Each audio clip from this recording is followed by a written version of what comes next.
राकेश मालवीय। तो जो भाजपा सरकार की तमाम योजनाएं चल रही हैं उससे आप कितने संतुष्ट हैं? प्रश्न जो आपका है बहुत अच्छा प्रश्न है। हाँ। जितनी भी योजनाएं हैं सब लाभकारी हैं, जनहितकारी हैं, समाज हित में है, राष्ट्र हित में है। और हमें इस समय भारतीय जनता पार्टी की आवश्यकता है ताकि देश में जो विखंडन की ओर जा रहा है, यहाँ पर सांप्रदायिकता, हम प्रारंभ करते हैं आपको इस बात से कि हमारा देश 800 बरस मुग़लों ने शासन किया, 200 वर्ष ब्रिटिशर्स ने शासन किया। देश आज़ाद जब हुआ, आज़ाद होने के बाद एक बहुत गहरी बात बताएं कि नेहरू जी, नेहरू परिवार कांग्रेस के नाम पर जब ये शासन कांग्रेस ने किया 55-60 साल, इसने उतना नुकसान किया जितना कि इन लोगों ने नुकसान नहीं किया। और नेहरू परिवार ने देश को बहुत पीछे ठेल दिया। जैसे कि देश की आज़ादी के बाद सन 47 में युद्ध हुआ तो ये जो आपका POK है ये हिंदुस्तान में था, ये नेहरू ने इसको भी छोड़ दिया। चाइना ने हमला किया, 36,000 वर्ग किलोमीटर ज़मीन चाइना को दे दिया। ऐसे नेहरू इतने फेल्योर व्यक्ति थे, इन्होंने केवल मुस्लिम परस्ती की, हिंदुओं को दबाया, हिंदुओं की समस्याएं पैदा कर दी, हिंदुओं को बहुत पीछे कर दिया। और नतीजा ये हुआ कि हम हिंदू समाज बहुत पीछे हो गए। ये बहुत बड़ा सौभाग्य की बात है कि भारतवर्ष में कम से कम 500 साल बाद एक ऐसा नेता पैदा हुआ गुजरात से, जो माननीय मोदी जी हैं। मोदी जी ने वही काम किया जो छत्रपति शिवाजी करते थे, जो राणा प्रताप काम किया करते थे, वही काम जो है मोदी जी ने किया। सबसे बड़ी समस्या थी राष्ट्रहित में 370 को समाप्त करना, अंतर्राष्ट्रीय समस्या थी। और पूरे विश्व में हिंदू एक केवल यही देश है, भारतवर्ष ही है, 370 को समाप्त करना। और 500 वर्ष से जो युद्ध चल रहा था, राम मंदिर, अस्मिता का प्रश्न था। सवाल मंदिर मस्जिद का नहीं, प्रश्न है अस्मिता का। जैसे कि मान लो हम किसी के, कोई हमारा व्यक्ति हमारे घर में कब्जा कर ले और मुकदमा समाप्त हो जाए, इसके बाद भी जो है हमारे घर में घुसा रहे, तो ये कौन सा न्याय है? माने हम देश आज़ाद होने के बाद भी हमारी कितनी संस्थाएं, कितने सिस्टम आज भी हमारे गुलामी के उसमें हैं, जो है आज भी हम गुलाम, माने आज़ाद होने के बाद भी गुलाम हैं। तो मोदी जी ने ये बहुत सारे अच्छे काम किए, हिंदू हित में भी किया, हिंदू महिलाओं के हित में 3 तलाक का भी किया। इस प्रकार से मोदी जी की आवश्यकता कम से कम 20 वर्ष है। हम तो ये कामना करते हैं कि मोदी जी फिर से प्रधानमंत्री हों और योगी जी फिर से मुख्यमंत्री बने, और 5 साल के बाद योगी जी जो है प्रधानमंत्री बने और मोदी ये राष्ट्रपति बने। तो अभी फ़िलहाल आपने जो कुछ कहा उससे थोड़ा अलग हटके यूपी विधानसभा चुनाव पर आते हैं। यूपी विधानसभा चुनाव में योगी उत्तर प्रदेश के लिए कितने अच्छे हैं? आपको एक बात बता दें भारतवर्ष की, फिर हम आपको फिर से पीछे क्यों ले चलते हैं। देश की आज़ादी के बाद जो काम योगी ने माने आपराधिक पर जो हमला किया, माने भारतवर्ष के किसी प्रदेश में किसी मुख्यमंत्री ने नहीं कर पाया।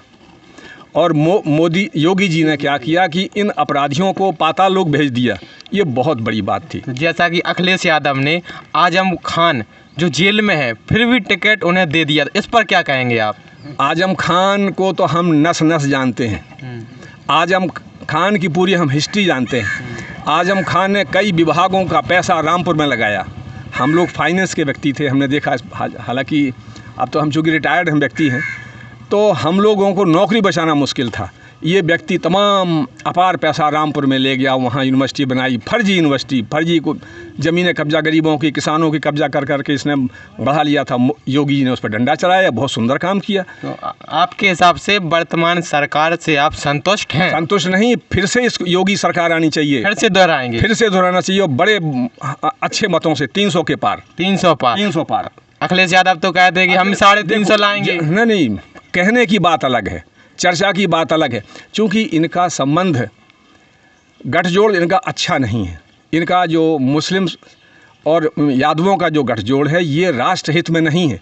इन्होंने देश को बेच करके जो है सांप्रदायिकता फैला करके हिंदुओं का अपमान किया, हिंदुओं का विनाश किया। और जो है ये परिवारवादी सोच है, जातिवादी सोच है। इन्होंने OBC या बैकवर्ड के नाम पर केवल अपनी बिरादरी, अपने परिवार का विकास किया। सन 75-80 तक मुलायम सिंह के परिवार में संपत्ति 0 लेवल पे थी, आज विश्व लेवल पर है। कहाँ से आ गई? 30-35 साल से हम लोग भी कर रहे हैं, केवल मकान बनाना, घर बनाना यही तक है। आज ये सारे पदों पे हैं। तो अभी कुछ दिनों पहले ही स्वामी प्रसाद मौर्य भाजपा छोड़कर सपा में आ गए, तो इस पर आप क्या कहेंगे? स्वामी प्रसाद मौर्य सब दल बदलू हैं। उनको ये आहट लगी कि भाजपा जाने वाली है और ये आ जाएगी।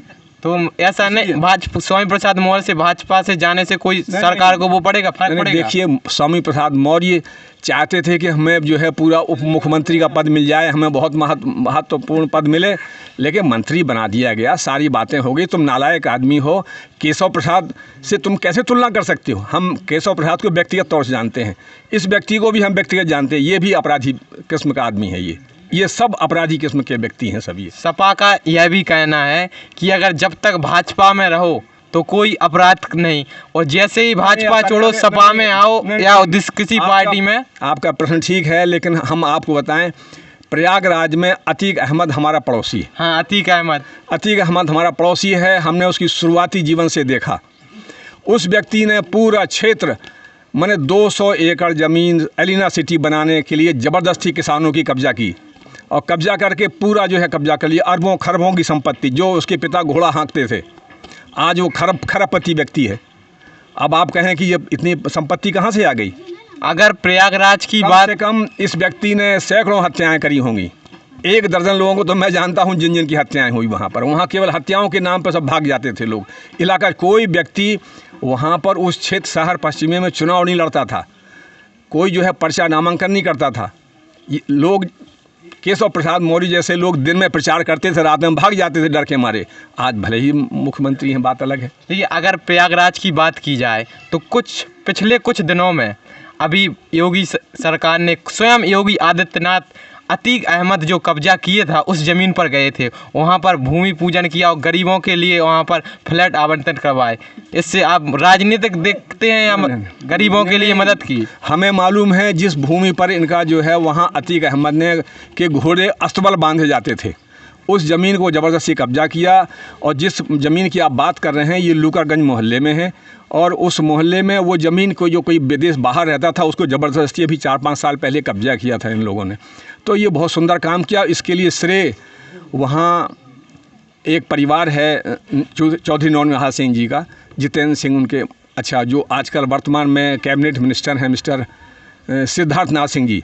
अभी हमारे यहाँ मीटिंग थी, अब आए थे सिद्धार्थ नाथ सिंह, तो उन्होंने कहा कि मैं पहला विधायक हूँ कि हमने ऐसी ज़मीनों पर कब्जा कराया, वहाँ पूजा कराई अपराधियों से हटा करके। ये बहुत बड़ी बात है। तो आप भाजपा सरकार को फिर से दोहराएंगे? भारतीय जनता पार्टी का आना भारतवर्ष के हित में है, अन्यथा हिंदुस्तान में 50 पाकिस्तान बनने की तैयारी है।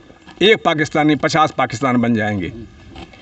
तो हम और कुछ लोगों से भी बात करेंगे और जानेंगे कि गांव का रुख क्या है, आगामी सरकार लोग किसे पसंद करते हैं। आप देखते रहिए बुंदेली बात। अगर वीडियो पसंद आए तो लाइक करें, कमेंट करें और चैनल को सब्सक्राइब करें। धन्यवाद।